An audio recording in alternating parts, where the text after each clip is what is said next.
Want to know if the market's crashing in 2025? I'm here to tell y'all if the real estate market is going to crash. This is coming from a professional who's in the game non-stop, doing deals left and right.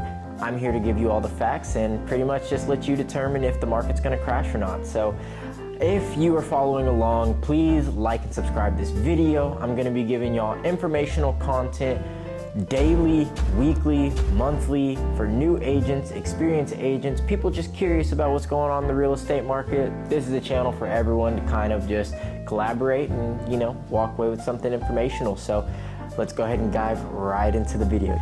Trump and his tariffs could be a good or bad thing, but yes, does it cause uncertainty? Absolutely. What will happen? No one really knows. Right now, a lot of consumers or people who own homes are sitting on massive amounts of equity. So this is why you're seeing the market go up in value while at the same time inventory is increasing. Because let me give you a scenario. I'm a homeowner. I bought a house in 2017. Fast forward to 2025. Now I have 150 grand of equity, give or take. Let's just do an estimate. Why would I sell my home and get into something more expensive at a higher interest rate when I have $150,000 in my home at a 1 or 2% interest rate? So people are only moving right now from what I'm experiencing because they have to. Other than that, yes, we have a lot of refinances going on, cash out refinance. If you need access to capital, they're doing that. But that's why people are still increasing the price and prices keep going up, because although inventory is increasing, there's so many people that have on what we call golden handcuffs, that they have the perfect rate, they're sitting on great amount of money and they're only moving because they are forced or have to, that they can sell their home for a premium because we still are short of homes. Like right now we're up to about 3 months of inventory. A healthy market is about 6 months of inventory, and although it's increasing, we're approaching 4 months of inventory. We still have a long way to go before we get to 6 months, and prices aren't going to start to drop until we get down to about 7 or 8 months of inventory, which then of course would be a buyer's market. But we are still very much so in a seller's market. And maybe this is just for Houston specifically, but when I look at the bigger picture, it still looks like we're in a seller's market. Another thing that is very different in this economy is that consumer spending is actually good. You know, people are still out there buying cars. They're still able to afford their groceries. They're still able to manage their lifestyles. 2008, people were they were crunching pennies. And I'm not saying that everyone's situation is the same. We're just talking people as a whole. Consumer spending was terrible in 2008 also, which is why the market crashed. So we're dealing with two totally different situations, and I think that the economy is still pretty healthy. And although interest rates are high, job stability and growth and the amount of expansion happening right now is still relatively good when you look at the big picture, which is another reason why I just think it's different than 2008. Is the market crashing? I don't think so, and I'm going to tell you why. So the interesting thing about this real estate market that we have seen is inventory is up 30% compared to last year. So in 2024, we had 30% less active listings on the market. This year, we have 30% more listings. But what's interesting in this market is prices are still going up. If you were to ask me, or if you were to Google it, the median home price this year is around $430,000, especially here in Houston. But if you look last year, the median home price was $419,000. So we are seeing about a 4 to 5% increase in home prices while inventory is rising. Very strange. Why does this apply to anything, and why is it different than 2008? 2008, they were giving out mortgages to people that shouldn't have been getting mortgages. This was coming from people giving false bank statements, people who were inflating their income to be able to get into homes while things were cheap.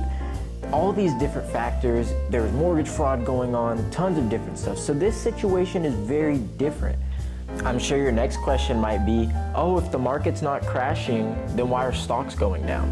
The difference between stocks and real estate is that stocks are going off of everything that you're hearing, which is you know, interest rates, this happening in the economy, oh, tariffs getting employed.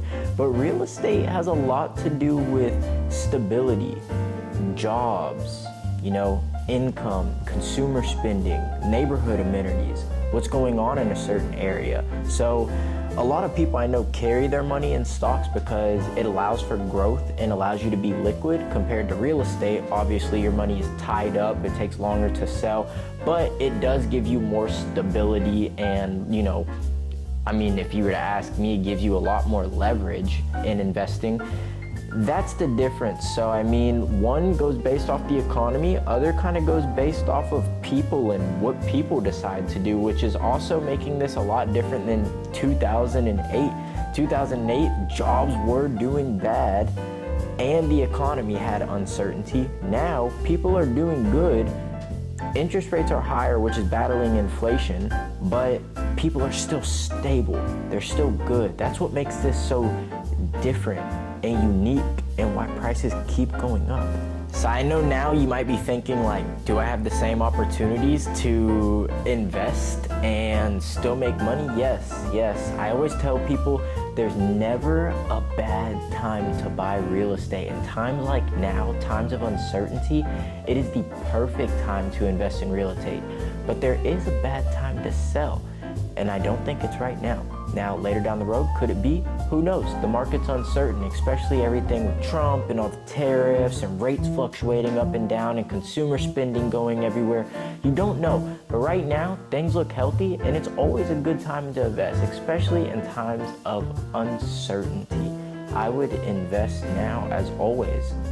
So to conclude this video and make it pretty short, is the market crashing in 2025? Is the real estate market crashing in 2025?